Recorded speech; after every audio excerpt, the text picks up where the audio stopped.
योग के संबंध में 4 सूत्रों की बात मैंने कल की। आज 5वें सूत्र पर आपसे बात करना चाहूंगा।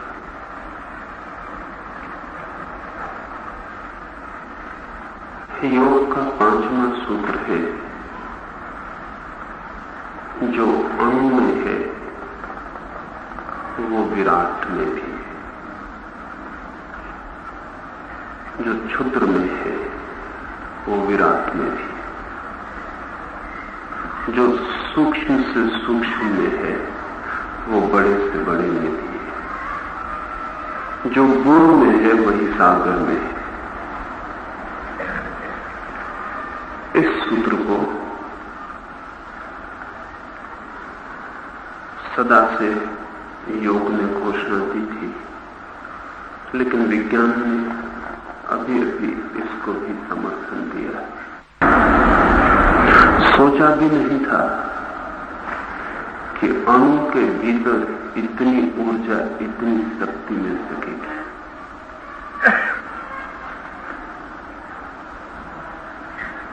अत्यंत के भीतर इतना छिपा होगा, ना कुछ के भीतर सब कुछ का विस्फोट हो सकेगा। अणु के विभाजन ने योग की इस अंतर्दृष्टि को वैज्ञानिक सिद्ध कर दिया है। परमाणु तो दिखाई भी नहीं पड़ता आंख से,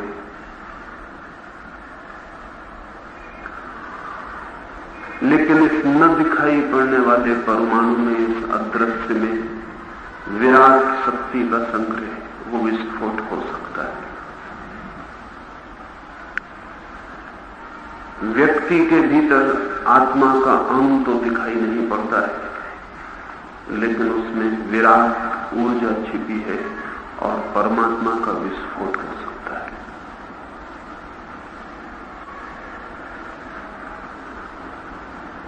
योग की घोषणा कि क्षुद्रतम में विराटतम मौजूद है, कण कण में परमात्मा मौजूद है, यही अर्थ रखती है। योग ने क्यों जोर दिया होगा इस सूत्र पर? एक तो इसलिए कि वो सत्य है, और दूसरा इसलिए कि एक बार ये स्मरण आ जाए कि अणु में परम छिपा है, तो व्यक्ति को अपनी आत्मशक्ति का स्मरण करने का मार्ग बन जाता है। व्यक्ति को क्षुद्र अनुभव करने का कोई भी कारण नहीं, क्षुद्रतम को भी क्षुद्र अनुभव करने का कोई कारण नहीं। इससे उल्टी बात भी ख्याल में ले लेनी जरूरी है कि विराटतम को भी अहंकार से भर जाने की कोई जरूरत नहीं, क्योंकि जो उसके पास है वो क्षुद्रतम के पास भी। सागर भी अगर अहंकार से भर जाए तो पागल है, क्योंकि जो सागर के पास है छोटी सी बूंद के पास भी। क्षुद्रतम को हीन होने का कोई कारण नहीं है, विराटतम को अहंकार से भर जाने का कोई कारण नहीं। न हीनता का कोई अर्थ है, न श्रेष्ठता का कोई अर्थ है। ये दोनों ही व्यर्थ हैं। इस सूत्र से ऐसा निष्पन्न होता है। आदमी दो ही बातों के चक्कर में जीवन को नष्ट करता है। या तो वो हीनता के बोध से पीड़ित होता है, इंफीरियरिटी के बोध से पीड़ित होता है। अभी तो एडलर ने इंफीरियरिटी कॉम्प्लेक्स को सभी की जबानों पर पहुंचा दिया, हीन ग्रंथि। या तो व्यक्ति हीन ग्रंथि से पीड़ित होता है और निरंतर अनुभव करता है कि मैं कुछ भी नहीं, ना कुछ। जैसा कि उमर खयाम की प्रसिद्ध पंक्ति को आपने सुना होगा, डस्ट अनटू डस्ट, मिट्टी मिट्टी में लौट जाती है और कुछ भी नहीं।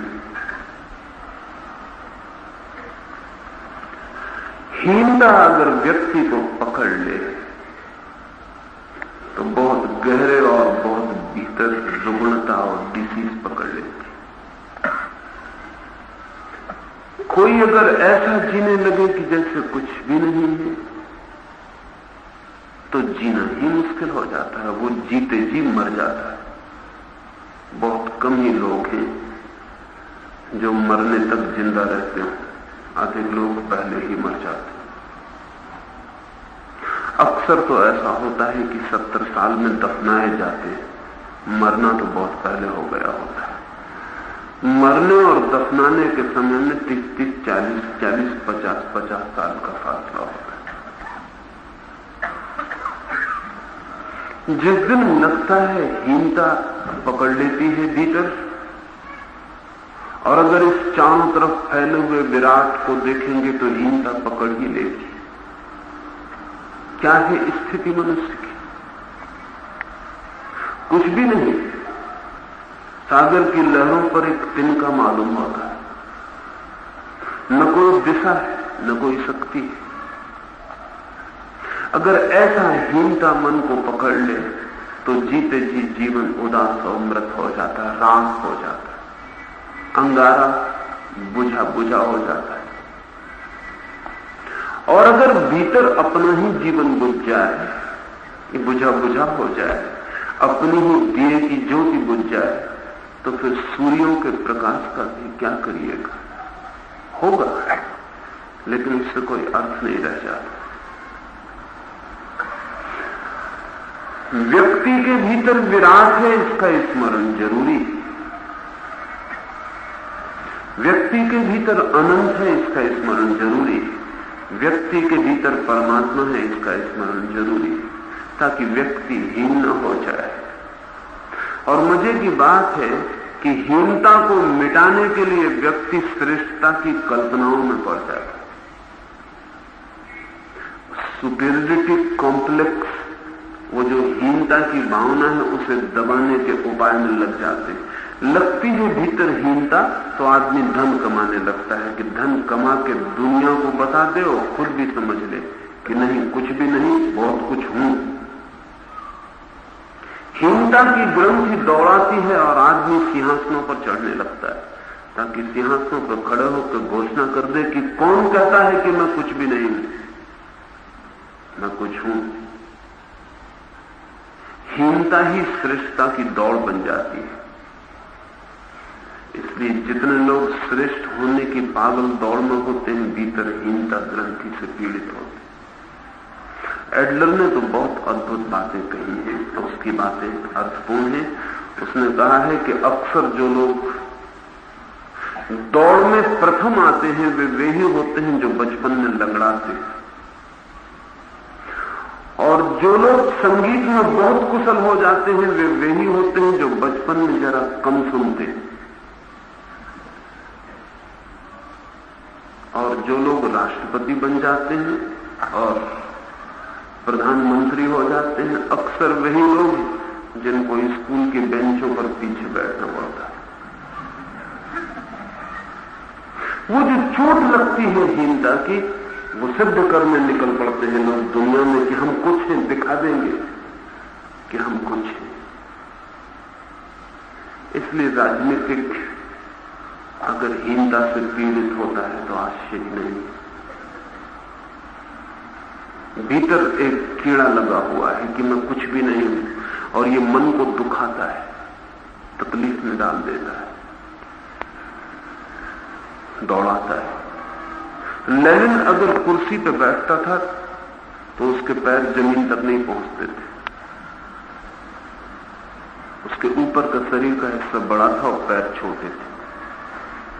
तो कुर्सी पर बैठे साधारण तो पैर जमीन नहीं छू पाते थे। हिटलर अत्यंत साधारण बुद्धि का व्यक्ति था और सेना में साधारण हैसियत का सिपाही था, और वहां से भी अनफिट होकर, अयोग्य होकर निकाला गया था।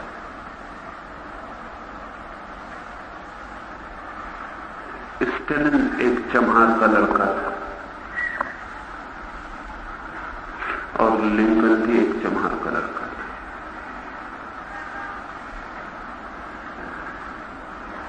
अगर हम दुनिया के राजनीतिज्ञों के पीछे झांके तो बहुत हैरानी होगी। इन्हें कहीं न कहीं बचपन में लगी हीनता की चोट इनकी दौड़ बन गई। ये विक्षिप्त होकर दौड़ पड़े और जब तक ये किसी पहाड़ पर न चढ़ गए तब तक इन्होंने तरक्की न पाई। पहाड़ पर चढ़ के इन्होंने दुनिया को तो दिखा दिया कि हम कुछ, लेकिन इससे स्वयं को कुछ भी नहीं दिखता। इसलिए सभी पद, सभी धन, सभी यश पाने वाले को अंततः व्यर्थ मालूम पड़ते हैं। जब सिंहासनों पर खड़ा हो जाता है तब वो पाता है खड़ा तो मैं ही हूं, सिंहासन भला मिल गया लेकिन मैं तो मैं ही हूं, और वो हीनता का गुण खाया जाता है। इसलिए बड़े से बड़ा पद कोई तृप्ति नहीं लाता, बड़े से बड़े पद के आगे भी दौड़ बनी रहती है। और जब किसी ने सिकंदर को कहा था कि मैंने सुना है कि तुम सारी दुनिया जीत लोगे, लेकिन कभी ये भी सोचा है कि दुनिया जीत कर फिर क्या करोगे, क्योंकि एक ही दुनिया है। तो सुना है मैंने, सिकंदर बहुत उदास हो गया और उसने कहा था ये तो मैंने सोचा ही नहीं। ठीक कहते हैं, अगर पूरी दुनिया जीत लूंगा तो फिर क्या करूंगा, दूसरी दुनिया कहां? क्योंकि पूरी दुनिया जीतने के बाद भी उस सिकंदर के मन में जो हीनता पकड़ी होगी उससे तो छुटकारा नहीं, दूसरी दुनिया जीत के भी छुटकारा नहीं। हीनता की ग्रंथि ही परवर्टेड होकर या इनवर्टेड होकर शीर्षासन करके श्रेष्ठता की ग्रंथि बन जाती है। इसलिए जो आदमी सड़क पर अकड़ा हुआ दिखाई पड़े उस पर दया करना, वो हीनता से पीड़ित। किसी को जरा धक्का लग जाए तो वो कहता है जानते नहीं मैं कौन हूं, वो बेचारा हीनता से पीड़ित। जो आदमी जरा युक्त हो रहा है, जो जरा जरा सी बातों में अहंकार को चोट मान लेता है, रास्ते पे कोई हंसता हो तो जो समझता है कि उसे ही देखकर लोग हंस रहे हैं, जानना कि वो हीनता की ग्रंथि से पीड़ित। ये पीड़ा उसे श्रेष्ठ होने की पागल दौड़ में डाल देती है। हीनता रोग है, श्रेष्ठता रोग को दबाने के लिए महारोग है। और कई बार दवाएं बीमारियों से भी ज्यादा खतरनाक सिद्ध होती हैं। दबाई गई बीमारियां और भी खतरनाक सिद्ध हो जाती हैं। तो योग दूसरी बात भी स्मरण दिलाना चाहता है। वो ये कहता है कि परमात्मा भी अगर कहीं है तो वो भी इस अहंकार में न भर जाए कि मैं कुछ हूं, क्योंकि जो उसके पास है वो एक मिट्टी के कण के पास भी है। इसलिए एक दिशा से मिट्टी के कण को भी हीनता न पकड़े और दूसरी दिशा से परमात्मा को भी श्रेष्ठता न पकड़ जाए। और जब कोई हीनता और श्रेष्ठता दोनों से मुक्त होता है तभी समत्व को उपलब्ध होता है। योग की ये घोषणा मनुष्य के गहरे मानस रोग को करने की चेष्टा है, लेकिन ये सिर्फ मानस रोग को ही दूर करने की चेष्टा नहीं, सत्य भी यही है। सत्य भी यही है। ना तो क्षुद्र को रोने का कारण है, न विराट को अकल जाने का कोई कारण है। यहां जो बहुत बड़ा दिखाई पड़ता है और जो बहुत छोटा दिखाई पड़ता है, इन सबके पास एक सी ही संपदा है। जीसस एक छोटी सी कहानी कहे। एक दिन एक बहुत बड़े अमीर ने अपने बगीचे में सुबह कुछ मजदूर लगाए।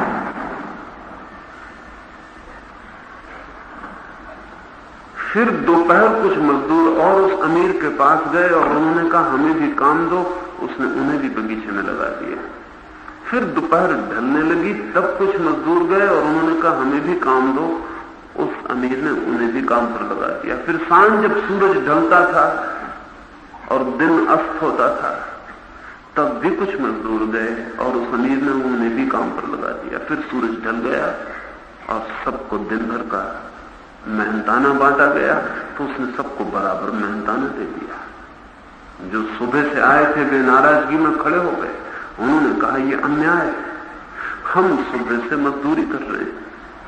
कुछ लोग दोपहर आए कुछ लोग दोपहर के बाद आए और कुछ तो अभी आए ही हैं जब हम काम ही खत्म कर चुके थे। इन सबको बराबर मजदूरी अन्याय। तो उस अमीर ने कहा कि तुम्हें जो दिया वो तुम्हारे काम से कम तो नहीं। उन्होंने कहा कि नहीं, हमारे काम के लिए तो बहुत, लेकिन इन्हें जो बहुत पीछे आए। तो समीर ने कहा परमात्मा के राज्य में न कोई आगे है और न कोई पीछे है, सब बराबर है। योग यही कह रहा है। वो ये कह रहा है कि मिट्टी के कण को दुखी होने का कोई कारण नहीं और खुद परमात्मा को भी अहंकार से भरने का कोई कारण नहीं। इस जीवन के खेल में न कोई आगे, न कोई पीछे, न कोई बड़ा है, न कोई छोटा है। योग क्षुद्र में विराट को दिखाता है और विराट में क्षुद्र को दिखाता है। बूंद में सागर को दिखाता है, सागर में बूंद को दिखाता है। सत्य भी यही है, मैंने कहा, क्योंकि विज्ञान अब बहुत अद्भुत बातें कह रहा है। रदरफोर्ड ने जब सबसे पहले अणु के परिवार को तोड़ा तो एक बहुत अद्भुत अनुभव प्रकाश में आया और वो ये था कि सबसे कम मात्रा वाला परमाणु भी ठीक ऐसे ही है जैसे महासूर्यों का सौरी जगत। एक परमाणु, सबसे छोटा परमाणु में एक तो केंद्र होता है और उस केंद्र के आसपास चक्कर लगाने वाला इलेक्ट्रॉन होता है। वो इलेक्ट्रॉन उस केंद्र का चक्कर लगाता है। इस चक्कर की गति ठीक वैसे ही है जैसे सूरज के आसपास पृथ्वी और मंगल और बृहस्पति और ग्रह चक्कर लगाते हैं। इस छोटे से परमाणु की गति वही है और उस केंद्र पर जो ऊर्जा छिपी है वो वैसी ही ऊर्जा है जैसे सूर्य की ऊर्जा है। जैसे एक बहुत छोटे रूप में सौर परिवार इस परमाणु के भीतर बैठा है। फर्क सिर्फ मात्रा का है, गुण का कोई भी फर्क नहीं। तो विज्ञान ने कहना शुरू किया, जो योग के पुराना सूत्र है, हम सबको याद होगा कि अंड में ब्रह्मांड है। तो वैज्ञानिक रदरफोर्ड या उसके साथी कहते हैं द मैक्रोकॉस्म इन द माइक्रोकॉस्म। वो जो विराट जगत है वो बिल्कुल क्षुद्र माइक्रोकॉस्म में मौजूद है। वो जो कॉस्मॉस, वो जो ब्रह्मांड है, वो छोटे से अंड में इतने छोटे कि उसे देखना भी संभव नहीं। सिर्फ अनुमान ही किया जाता है कि वो है। सिर्फ अनुमान से ही जाना जाता है कि वो घूम रहा है। इतने छोटे में वो जो इतना विराट दिखाई पड़ रहा है वो सब बहुत छोटी तस्वीर की तरह वहां मौजूद है, छोटा प्रिंट है। ये ऐसा ही समझें, इसमें फर्क जो है वो मात्रा का है। ये ऐसा ही है कि जैसे हम कहें 2 और 2 के बीच जो फर्क है, 20 और 40 के बीच भी वही फर्क है, 200 और 400 के बीच भी वही फर्क है, 2 करोड़ और 4 करोड़ के बीच भी वही फर्क है। 2 और 4 के बीच जो फर्क है, जो अनुपात है, वही 2 करोड़ और 4 करोड़ के बीच भी वही अनुपात है, द सेम प्रपोर्शन। सिर्फ विस्तृत हो गई है संख्या, लेकिन दोनों के बीच अनुपात एक ही है। ठीक ऐसे ही क्षुद्रतम का अनुपात वही है जो विराटतम का अनुपात है। इस सत्य को समझकर 2 बातें स्मरण कर लेनी चाहिए। हीनता पागलपन है, श्रेष्ठता महापागलपन है। इसे समझ के ठीक से समझ लेना चाहिए। अपने को ना कुछ समझना भी पागलपन है, अपने को बहुत कुछ समझना भी पागलपन है। योग कहता है तुम जो हो वहां हीन और श्रेष्ठ होने का दोनों का ही कोई उपाय नहीं है। तुम बस हो, इतना ही जानो, उतना काफी। इसका दूसरा अर्थ यह है कि अपने को तौलो ही मत, डोंट कंपेयर। उसका कोई अर्थ ही नहीं। तुलना ही मत करो, तुलना का कोई अर्थ ही नहीं। 2 और 4 अगर 20 और 40 से तुलना करें या 2 करोड़ और 4 करोड़ से तुलना करें तो कोई फर्क नहीं पड़ता है। तुलना में कोई अंतर नहीं, दोनों बराबर है, अनुपात बराबर है, प्रपोर्शन बराबर है, इसलिए तुलना व्यर्थ है। इसलिए योग कहता है बूंद की भी सागर से तुलना मत करो, क्योंकि बूंद छोटा सागर ही है। और सागर को भी अकड़ने का मौका मत दो, क्योंकि सागर फैली हुई बूंद ही, सिर्फ फैलाव के फर्क। अभी वैज्ञानिकों का ख्याल है कि जल्दी ही शायद इस सदी के पूरे होते होते हम चीजों के फैलाव को कम ज्यादा कर सकेंगे। तो मैंने सुना है 21वीं सदी की एक कहानी मैंने सुनी है कि एक आदमी स्टेशन पर उतरा, उसके पास कोई सामान दिखाई नहीं पड़ता, सिर्फ एक माचिस की डब्बी भर उसके बेंच के पास रखी, और नीचे उतर के वो जोर से चिल्लाने लगा कि 10-20 कुली हो तो आ जाएं। तो पास पड़ोस के यात्रियों ने कहा सामान तो आपके पास कोई दिखाई नहीं पड़ता, 10-20 कुलियों का क्या करिएगा? तो उस आदमी ने कहा कि सामान मेरा उस माचिस की डब्बी में रखा है। तो उन्होंने कहा लेकिन माचिस की डब्बी 20-25 कुली उठाएंगे, आप भी उठा लें। लेकिन उस आदमी ने डब्बी खोलकर बताई तो उसने एक कार उस डब्बी के भीतर रखी। पर उन्होंने कहा ये बच्चों के खेलने की कार होगी, उठा लें। उस आदमी ने कहा ये बच्चों की खेलने की कार नहीं, सिर्फ कार को कंडेंस किया गया है ताकि छोटी जगह में यात्रा करवाई जा सके। इसको जाके हम फिर फुला लेंगे,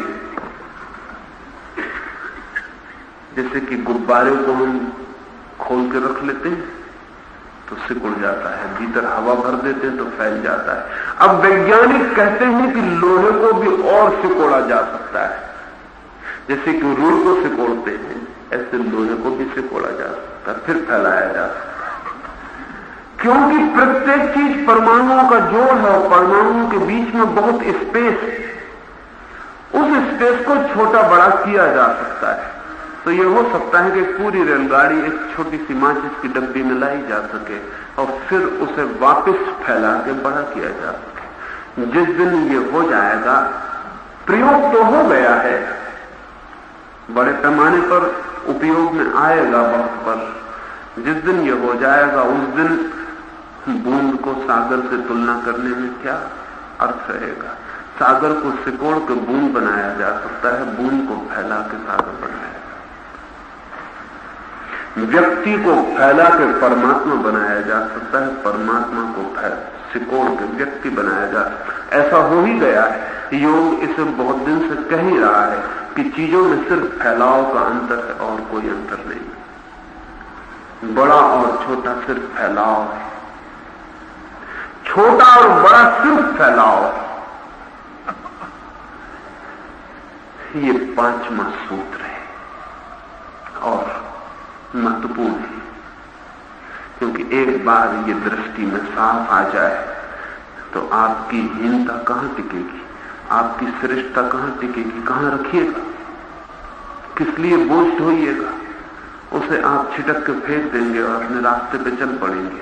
और उस दिन अगर कोई अकड़ेगा तो भी हंसेंगे, और कोई अगर हीन होकर पूंछ हिलाएगा तो भी हंसेंगे।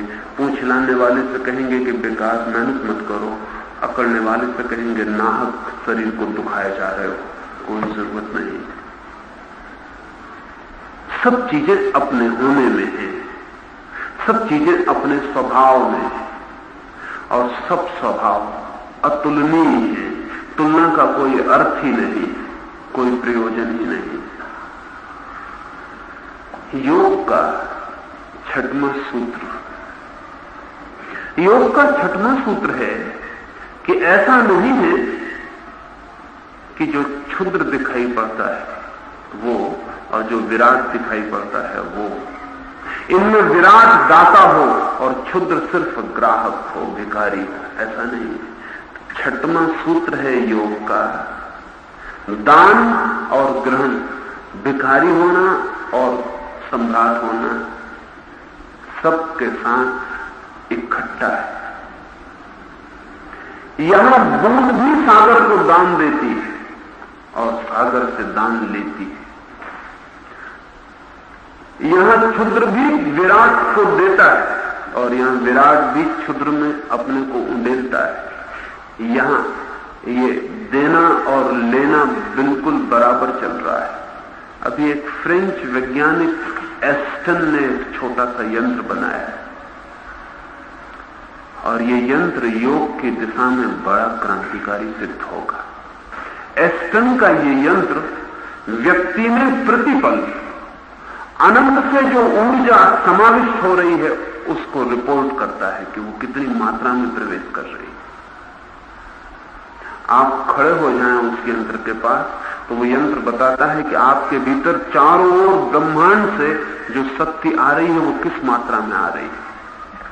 पूरे वक्त जैसे अनंत अनंत मार्गों से शक्ति आपके ऊपर गिर रही है और आपके रोने रोने से प्रवेश कर रही है। बड़े मजे की बात है, जब आप आनंदित होते हैं तो ये शक्ति ज्यादा प्रवेश करती है और जब आप दुखी होते हैं तो कम प्रवेश करती है। ये एस्टन का यंत्र बड़ा कीमती है। अगर आप दुखी हैं तो आपके द्वार दरवाजे बंद होते, सिकुड़े होते, आपके भीतर शक्ति कम प्रवेश करती। आपने भी अनुभव किया होगा कि दुख सुकोड़ता है, इसलिए दुखी आदमी कहता है मुझसे बोलो मत, मुझे छेड़ो मत, मुझे कोने में बैठ जाने दो, मुझे सो जाने दो, मुझे मर जाने दो। दरवाजा बंद कर लेता है, अंधेरा कर लेता है। दुखी आदमी सिकुड़ता है। आनंदित आदमी बंटना चाहता है। आनंदित आदमी अकेला हो तो बेचैन होता है, भागता है किसी के पास कि आनंद की खबर दे। हम सबको पता है कि बुद्ध जब दुखी थे तो जंगल गए और जब आनंदित हुए तो वापस गांव में लौट आए। महावीर जब दुखी थे तो जंगल गए और जब आनंदित हुए तो वापस गांव में लौट आए। कोई पूछे कि दुखी आदमी जंगल क्यों जाता है? सिकुड़ जाता है, मिलने से भी भय खाता है। आनंदित आदमी नदी की धार की तरह दौड़ता है, सबको बांटना चाहता है, आनंद बंटना चाहता है। आनंद एक शेर है, बिना बटे आनंद प्रसन्न नहीं होता। दुख सिकुड़ना चाहता है, इसलिए दुखी आदमी अकेला रह जाता है। आनंदित आदमी को बहुत मित्र मिल जाते हैं। दुखी आदमी आइलैंड बन जाता है, उसके साथ भी कोई खड़ा नहीं होना चाहता, वो भी किसी को खड़ा नहीं करना चाहता। आनंदित आदमी महाद्वीप हो जाता है, दुखी आदमी छोटा सा द्वीप हो जाता है, अपने में बंद और अकेला, आइसोलेटेड। एस्टन का यंत्र यह बताता है कि जब दुखी आदमी सामने खड़ा होता है तो उसमें विराट की ऊर्जा कम बरसती है और जब आनंदित आदमी खड़ा होता है तो विराट सब तरफ से उसमें प्रवेश करने लगता है, जैसे बांध टूट गए हो और सब तरफ से ऊर्जा उसमें आने लगी।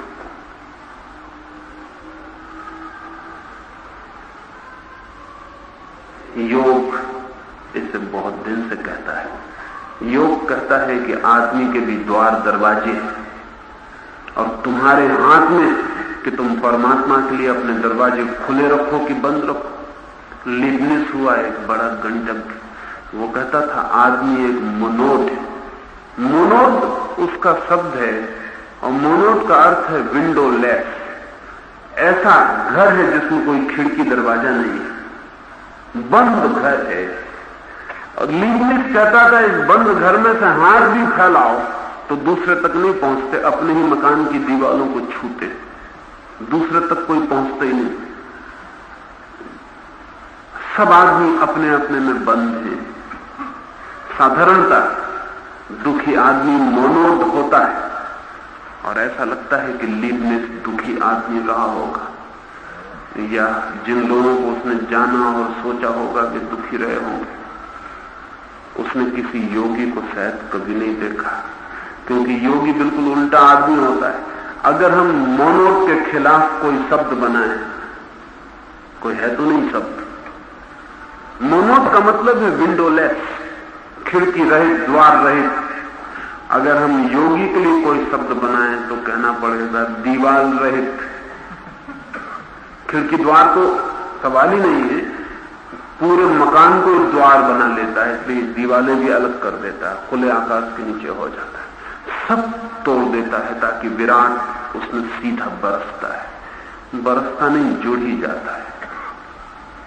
इसलिए योग शांति पर, आनंद पर, मौन पर, स्वास्थ्य पर जोर देता है।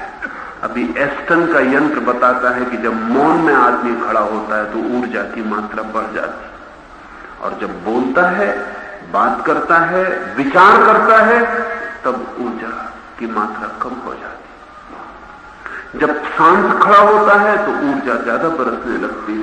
जब अशांत खड़ा होता है, टेंस होता है, चिंतित होता है, तब ऊर्जा कम आनी शुरू हो जाती है। मौन या शांति या आनंद परमात्मा तक पहुंचने के इसीलिए मार्ग समझे योग ने, क्योंकि उनसे आप ज्यादा खुले हो जाते हैं, मोर ओपन। खिड़कियां, दरवाजे सब खुल जाते हैं, धीरे धीरे गिर जाते हैं, फिर दीवारें भी गिर जाती हैं, फिर आप खुले आकाश के नीचे आ जाते हैं। एस्टन का यंत्र न केवल इतना ही रिकॉर्ड करता है कि बाहर से ऊर्जा आ रही है, वो ये भी रिकॉर्ड करता है कि व्यक्ति से भी प्रतिपल रिस्पांस हो रहा है, व्यक्ति भी प्रतिपल ऊर्जा की तरंगें छोड़ रहा है। हम परमात्मा से ले ही नहीं रहे, हम दे भी रहे। और ऐसा मत समझना कि अगर परमात्मा न होगा तो आप न हो सकेंगे। इससे उल्टा भी सच है, अगर आप न होंगे तो परमात्मा भी नहीं हो सकेगा। ऐसा मत सोचना कि सागर सिर्फ बादलों को पानी देता है। ध्यान रखना, बादल नदियों से सब पानी सागर को वापस लौटा देते हैं। सागर देता ही नहीं, लेता भी है। सागर लेता ही नहीं, देता भी है। और नदियां सिर्फ लेती ही नहीं, देती भी है। और बादल सिर्फ लेते ही नहीं, देते भी है। जहां भी लेना है वहां देना भी है, और समतुल है, लेन देन बराबर। अगर यह हिसाब ठीक न हुआ तो भूल होती है और जिंदगी उलझ जाती है। इसलिए योग के छठवें सूत्र को ठीक से समझ लेना जरूरी है। उस आदमी को मैं योगी कहूंगा जो जितना लेता है उतना दे देता और हिसाब सदा चुकता है। कबीर जब कह सके मरते वक्त कि ज्यों की त्यों रख दीन चदरिया, तो उसका मतलब है लेन देन सब बराबर है, खाते में ना कुछ देना बचा ना कुछ लेना बचा, हिसाब किताब पूरा हो गया, हम जाते हैं, कोई उधारी नहीं है। ऐसा नहीं कि लिया ही हो और दिया ना हो। हम सारे लोग लेते तो हैं लेकिन दे नहीं पाते, बांट नहीं पाते, और लेने तक में कंजूसी कर जाते हो तो देने में तो कंजूसी करेंगे। लेते तक खुले मन से नहीं, वहां भी दरवाजे बंद रखते, पता ही नहीं। और देने में तो बहुत कठिनाई। जैसा मैंने कहा, आनंद में ज्यादा मिलता है, वैसे ही आनंद में ज्यादा दिया जाता है। मौन में ज्यादा मिलता है, मौन में ज्यादा दिया जाता है। असल में जब कोई बिल्कुल शांत मौन न होता है तो ऐसे हो जाता है जैसे पहाड़ों पर इको पॉइंट होते हैं। आपने आवाज दी और पहाड़ों ने लौटा दी। खाली मंदिर में आप बोले, गूंजी आवाज लौटकर आप पर बरस गई। खाली मौन ध्यान को उपलब्ध आदमी में जो भी आता है तत्काल रिस्पांस, तत्काल प्रतिध्वनि होकर लौट जाता है। वो प्रतिपल ले रहा है और दे रहा है। लेने और देने में फासला भी नहीं है। जैसे लहर सागर के तट पर आई और वापस लौट गई, और सागर का तट सदा ही ऋण मुक्त खड़ा है। जितना लेता है उतना लौटा देता है, जो भी लेता है लौटा देता है। ये जो मैंने कहा एस्टन के यंत्र में यह भी पकड़ा जाता है कि आपके बाहर कितनी ऊर्जा गिर रही है, आपके बाहर कितने एनर्जी वेव्स आपके बाहर जा रही। दुखी आदमी से बहुत कम बाहर जाती, दुखी आदमी अपने को पकड़ के खड़ा हो जाता, चिंतित आदमी से बहुत कम बाहर जाती। चिंतित आदमी की शक्ति उसी के भीतर वर्तुल बन जाती है और घूमने लगती, जैसे पानी में भंवर बन जाते। ऐसा चिंतित आदमी की ऊर्जा भीतर ही भंवर बन के घूमने लगती और वो उन्हीं बातों को घूम घूम के सोचने लगता है जिन्हें 1000 बार सोच चुका। वो जुगाली करने लगता है जैसे भैंस करती, खाना खा लिया है फिर उसे निकाल के चबाने लगती, फिर चबाने लगती, फिर चबाने लगती। भैंस के चबाने का तो उपयोग भी है, क्योंकि भैंस इकट्ठा खा लेती फिर फुर्सत से चबाती रहती। आदमी, चिंतित आदमी जो चबाता है उसका चबाना बिल्कुल बेमानी, उसका कोई अर्थ ही नहीं। वो एक ही बात को लाख दफे सोचने लगता है। उसका मतलब हुआ उसके भीतर रुग्ण भंवर बन गया, अब उसके बाहर है, वो ऑब्सेस्ड हो गया। अब वो उसी बात को 1000 बार सोच रहा और ये भी सोचता है कि मैं क्या बेकार बात सोच रहा हूं, लेकिन सोचे जा रहा है। ऊर्जा ने बाहर जाना बंद कर दिया, वो भीतर ही घूमने लगी। ऐसा आदमी रुग्ण हो जाएगा, आध्यात्मिक अर्थों में रुग्ण हो जाएगा। ऊर्जा आनी भी चाहिए, जानी भी चाहिए, और भीतर सदा ही समतुल लेन देन बराबर होना चाहिए। तो व्यक्ति और परमात्मा के बीच जो संबंध बनते हैं उनका हिसाब लगाना मुश्किल, तब सीधे संबंध होते हैं। और तब ऐसा नहीं होता कि व्यक्ति चरणों में होता है, परमात्मा सिर पर होता है, तब ऐसा नहीं होता। तब व्यक्ति परमात्मा हो जाता है, परमात्मा व्यक्ति हो जाता है। तब भगवान भक्त हो जाता है, भक्त भगवान हो जाता है। फासले नहीं रह जाते, क्योंकि कोई लेन देन ही नहीं होता। भगवान भी जोर से नहीं कह सकता, क्योंकि जो लिया था वो दे दिया गया है, कहीं कोई बाकी नहीं रह गई है बात। दुख में, बेचैनी में, परेशानी में हम देते भी नहीं, लेते भी नहीं, सिकुड़ के बंद हो जाते हैं और जीवन स्रोत सूख जाते हैं। ऐसे ही जैसे कोई कुआं हो और कुआं कह दे कि सागर से अब मैं पानी नहीं लूंगा, झरने बंद करता हूं अपने, और लोगों से कह दे कि अब अपनी गगरियां डालना बंद कर दो, अब मैं दूंगा भी नहीं। स्वभाव जो लेना बंद करेगा वो देना भी बंद करेगा, नहीं तो सूखता जाएगा। और जो देना बंद करेगा उसे लेना भी बंद करना पड़ेगा, अन्यथा फूट जाएगा, जी नहीं सकता। ये दोनों बातें एक साथ करनी पड़ेगी। लेकिन ध्यान रहे, जो कुआं सागर से कह देगा कि नहीं लेता तुझसे, और गांव के लोगों से कह देगा कि नहीं देते तुझे, वो सिर्फ सड़ेगा, गंदा होगा, बदबू फेंकेगा, उसकी ताजगी नष्ट हो जाएगी, उसका जीवन खो जाएगा। हम सब ऐसे ही कुएं हो गए। योग की दृष्टि से हम सड़ते हुए कुएं, जीवित कुएं नहीं, जो सागर से लेते हैं और सागर को बांध देते हैं वापस। क्योंकि वो जो लोग गगरियां लेके आ गए हैं वो सागर के साधन, वो वापस सागर तक पहुंचा देंगे और कुआं ताजा से ताजा बनता जाएगा। आश्चर्य की बात है योग का ये कहना कि जो जितना लेगा और जितना देगा उतना जीवन, उतना लिविंग होगा। जो जितनी बड़ी मात्रा में लेगा और उतनी बड़ी मात्रा में लौटा देगा, वो उतना जीवन ऊर्जा का केंद्र हो जाएगा, उतनी पुलक, उतनी स्थिरक, उतना जीवन सघन होकर उसमें प्रकट होगा। कृष्ण हो कि बुद्ध हो कि महावीर हो कि क्राइस्ट हो, ये सारे लोग जो इतने विराट जीवन ऊर्जा से भरे हुए मालूम पड़ते हैं, उसका कारण, उसका एक ही कारण है, लेने की भी कंजूसी नहीं है, देने की भी कंजूसी नहीं है। लेते भी बड़े पैमाने पर हैं, देते भी उतने ही बड़े पैमाने पर। जीसस का एक वचन आपसे कहूं, और जीसस पृथ्वी पर हुए थोड़े से उन बड़े योगियों में से एक है जिन्होंने कुछ कीमती सूत्र छोड़े। जीसस का एक वचन है, जो बचाएगा उससे छीन लिया जाएगा,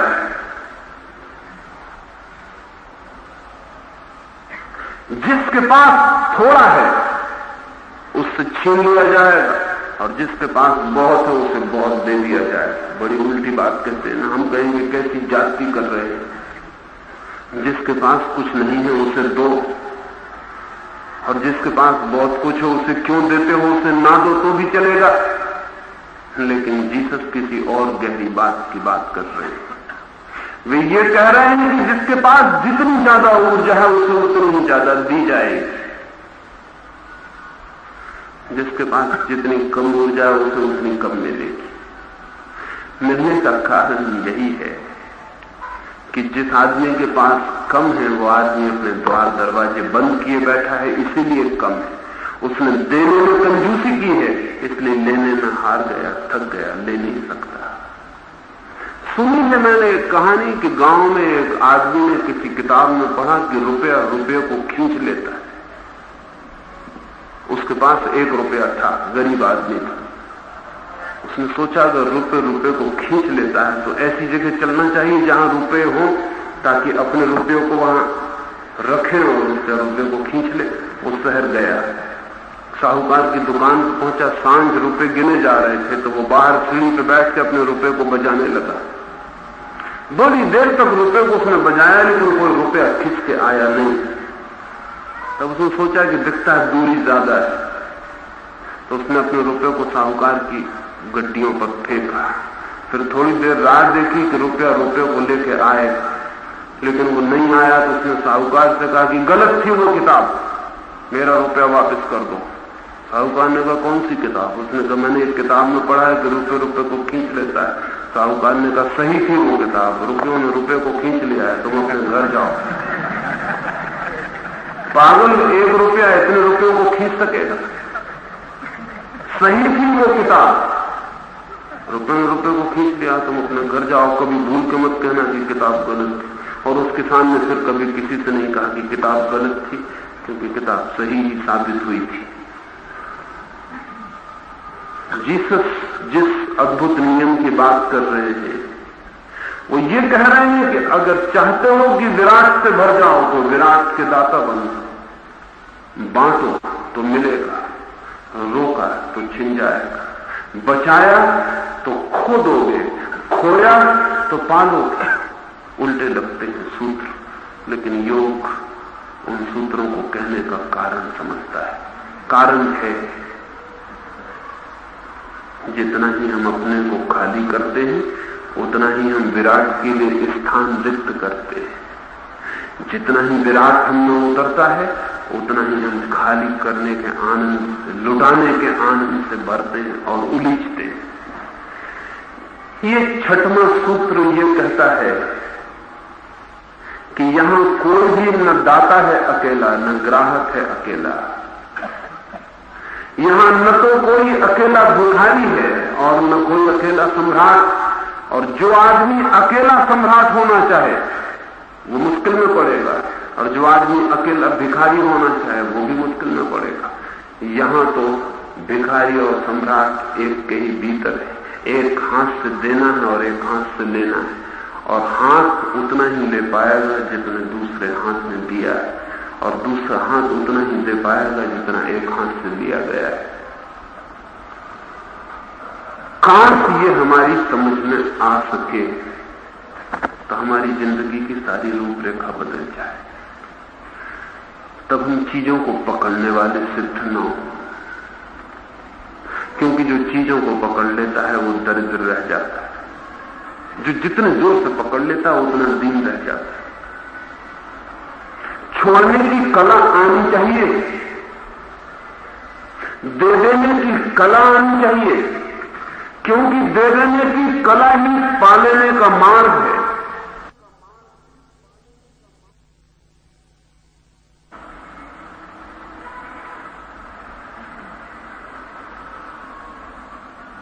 जितने हम खाली होंगे उतने पाने में समर्थ और पात्र हो जाएंगे। जो खाली में भर जाएंगे, जो पहले से ही भरे हुए अपने को पकड़े रोके हुए, वे खाली रह जाएंगे। झीलें भर जाती हैं, पहाड़ खाली रह जाते हैं। पहाड़ों पर भी वर्षा होती है लेकिन पानी उन पर टिकता नहीं, वो पहले से ही भरे खड़े।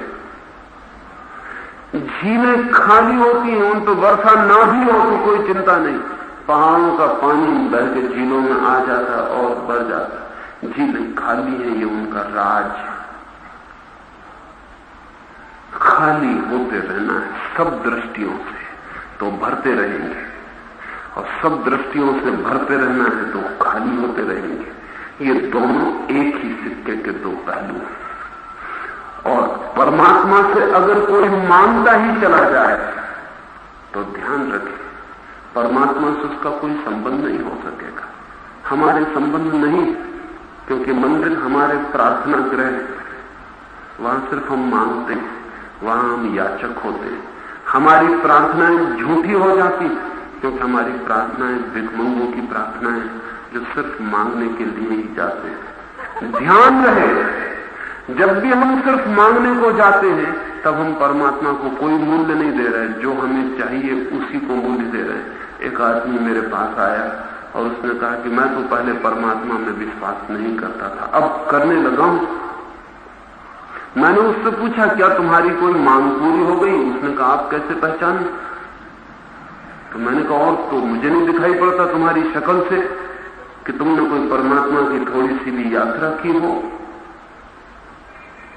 जरूर कोई मांग पूरी हो गई? उसने कहा कि बिल्कुल, मेरे लड़के की नौकरी नहीं लगती थी, मैंने प्रार्थना की और ठीक अल्टीमेटम दे दिया भगवान को कि 1 महीने के भीतर अगर नौकरी नहीं लगी तो ध्यान रखना फिर कभी विश्वास न करेंगे, और नौकरी लग गई। अब तो मैं बिल्कुल पक्का विश्वास करता हूं। इस आदमी को लड़के की नौकरी परमात्मा से ज्यादा कीमती है। अगर इसके लड़के की नौकरी छूट जाए तो परमात्मा भी अनएम्प्लॉयड हो जाएगा इसकी तरफ, वो भी बेकार हो जाएगा, उसका भी कोई मतलब नहीं रह जाएगा। ये जाके ठोकर मार देगा कि हटो सिंहासन से, बहुत हो गया। हम परमात्मा के पास सिर्फ प्रार्थनाएं लेके जाते हैं, मांग। ध्यान रहे, परमात्मा के पास जो दान लेके जाता है उसकी ही प्रार्थनाओं का अर्थ है। जो परमात्मा के पास देने जाता है वही जुड़ता है। ऐसा नहीं कि जो देने जाता है उसे नहीं मिलता, बहुत मिलता है, लेकिन देने वाले को मिलता है, मांगने वाले से और पास में हो तो छीन लिया जाता है। इसलिए जीसस कहते हैं जिसके पास थोड़ा है उसे छीन लेंगे।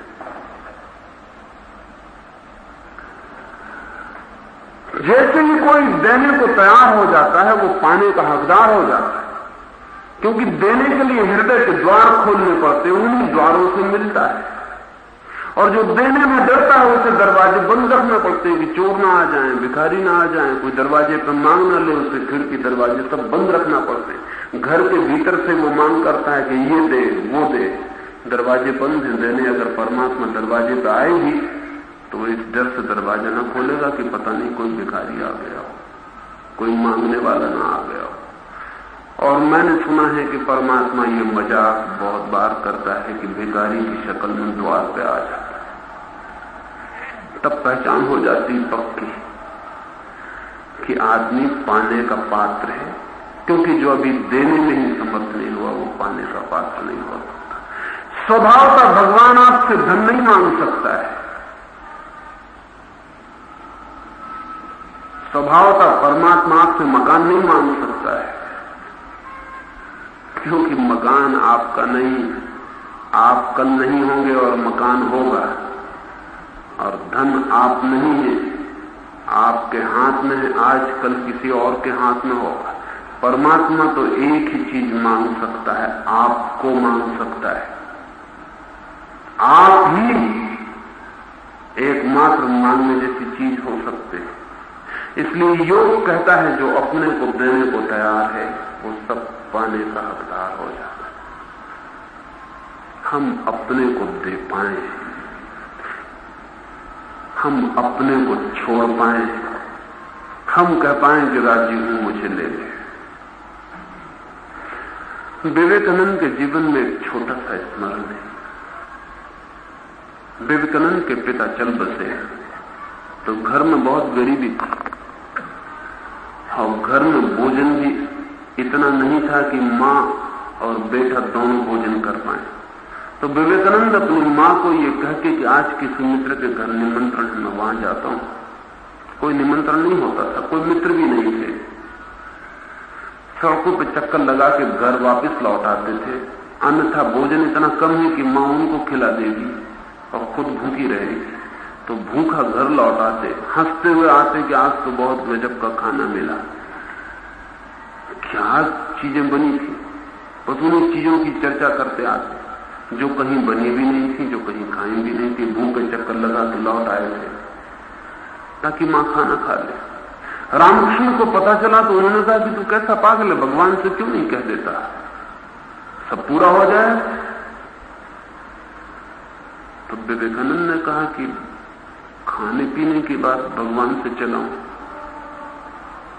तो जरा बहुत साधारण बात हो जाएगी। फिर भी रामकृष्ण ने कहा तो एक दफा कहकर देख। तो विवेकानंद को भीतर भेजा। घंटा बीता, 1.5 घंटा बीता, वो मंदिर से बाहर आए, बड़े आनंदित थे, नाचते हुए बाहर निकले थे। रामकृष्ण ने कहा मिल गया ना, मांग लिया ना? विवेकानंद ने कहा क्या? रामकृष्ण ने कहा तुझे मैंने कहा था कि मांग अपनी रख देना, तो इतना आनंदित क्यों आ रहा है? विवेकानंद ने कहा वो तो मैं भूल ही गया। ऐसा कई बार हुआ। रामकृष्ण बेचते और विवेकानंद वहां से बाहर आते और पूछते क्या? तो रामकृष्ण ने कहा तू पागल तो नहीं थी, क्योंकि भीतर जब जाता है तो पक्का वचन देके जाता है। विवेकानंद कहते कि जब भीतर जाता हूं तो परमात्मा से भी मांगू ये तो ख्याल ही नहीं रह जाता, देने का मन हो जाता है कि अपने को दे दो। और जब अपने को देता हूं तो इतना आनंद कि फिर कैसी भूख, कैसी प्यास, कौन मांगने वाला, कौन याचक नहीं मांग सके, वो संभव नहीं हो सका। आज तक किसी धार्मिक आदमी ने परमात्मा से कुछ भी नहीं मांगा है, और जिनने मांगा हो उन्हें ठीक से समझ लेना चाहिए धर्म से उनका कोई नाता नहीं है। धार्मिक आदमी ने दिया है।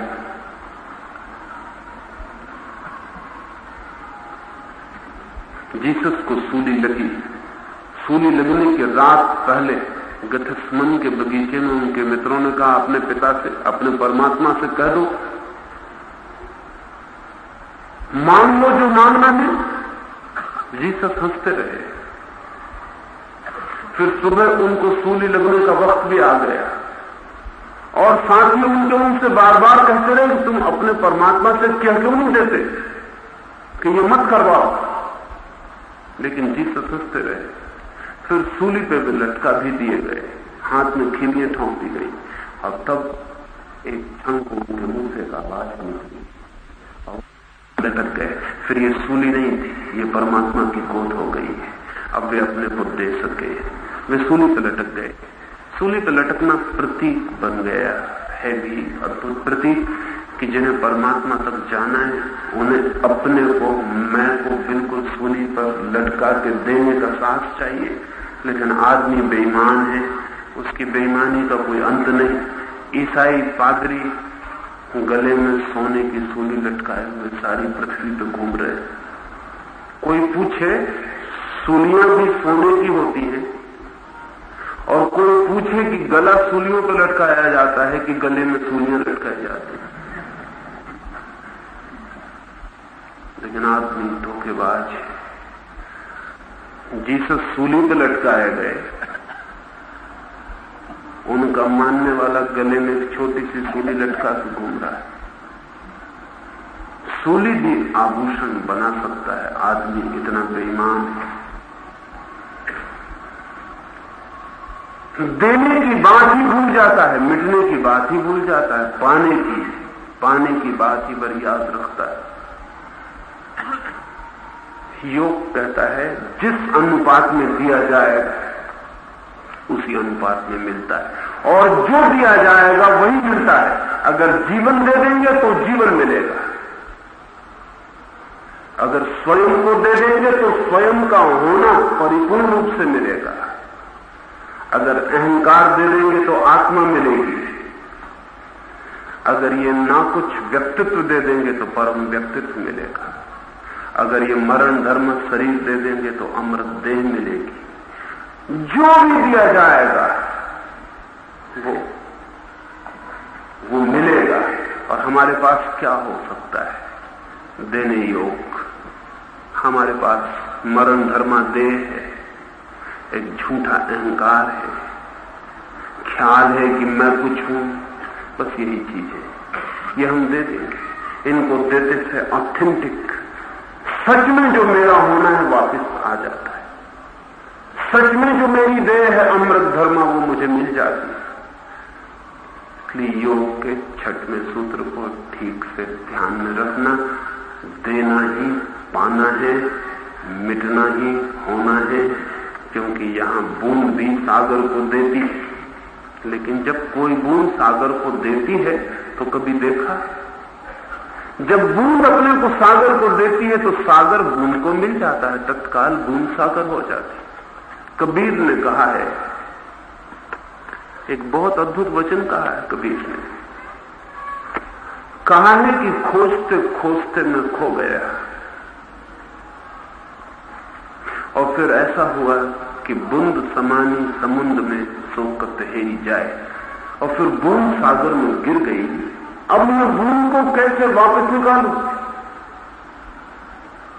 लेकिन कुछ दिन बाद उन्होंने एक दूसरा वचन भी लिखा और अपने मित्रों को कहा कि पहले वचन को छोड़ देना, उसमें कुछ गलती हो गई।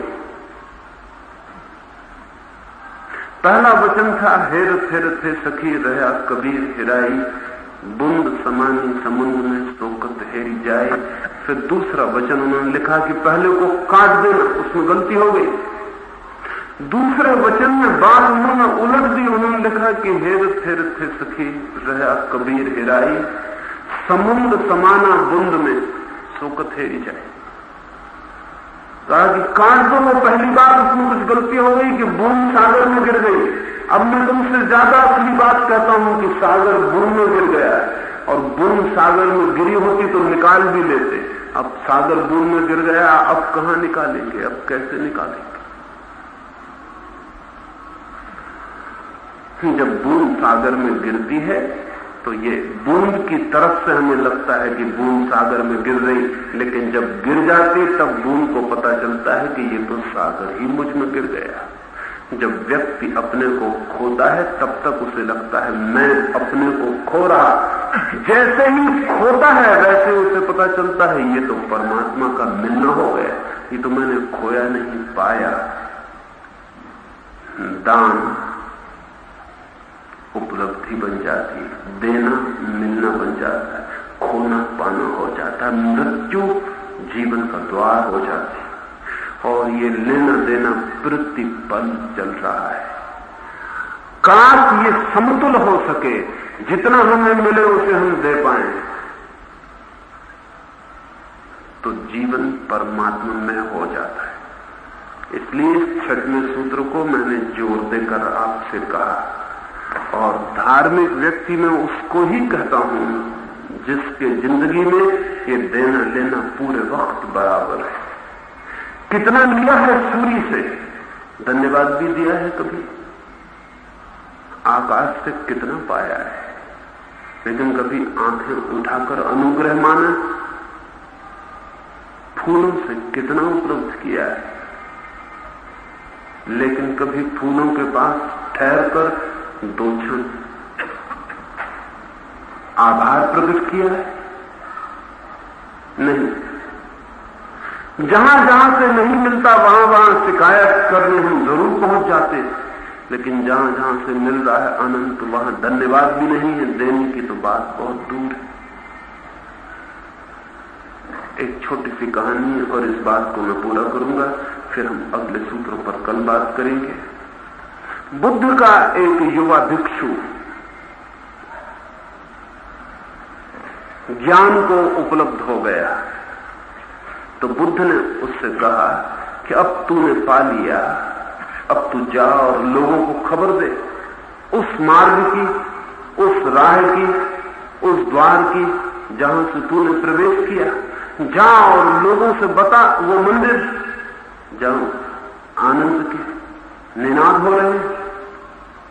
उस भिक्षु ने कहा, बस मैं आपकी आज्ञा की प्रतीक्षा करता था, आज ही चल पड़ता हूं, जो मिला है उसे बांट दूंगा। बुद्ध ने पूछा, तू जाएगा कहां, किस ओर? तो उस भिक्षु ने कहा, उस भिक्षु का नाम था पूर्ण। उसने कहा कि मैं बिहार का एक हिस्सा था सूखा, वहां जाऊंगा, वहां अब तक कोई आपकी खबर नहीं ले गया। तो बुद्ध ने कहा वहां मत जा, मैं तुझे सलाह नहीं दूंगा, क्योंकि वहां के लोग अच्छे नहीं है, इसलिए तो वहां कोई अब तक गया नहीं।